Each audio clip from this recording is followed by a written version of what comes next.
Welcome to the Learning Pines YouTube. We hope this video helps. In this video, I will explain how to use the CLA 76 on vocals.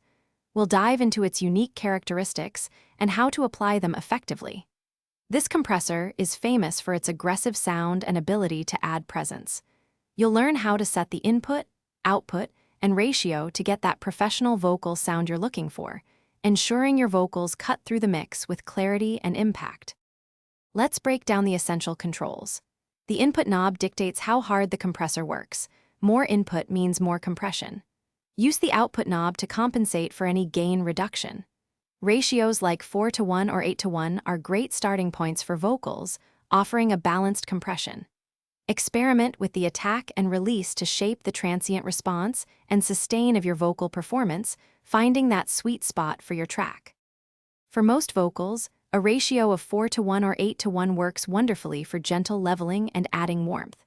If your vocalist has a lot of dynamic peaks, a faster attack setting, perhaps around 3-5, will help tame those. Slower release times, like 5-7, can make the compression sound smoother and less noticeable. Don't forget to try parallel compression for added density without crushing the dynamics. For advanced users, stacking two CLA 76 instances can provide incredibly tight and controlled vocals, allowing for more aggressive compression without sounding overdone.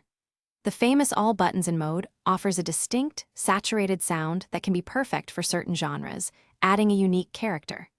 Remember to check the description for a link to the Oala water bottle and other great deals. Ultimately, let your ears guide you. Every vocal and mix is different, so adjust settings to fit your specific track. Thanks for watching. Consider subscribing if we helped you.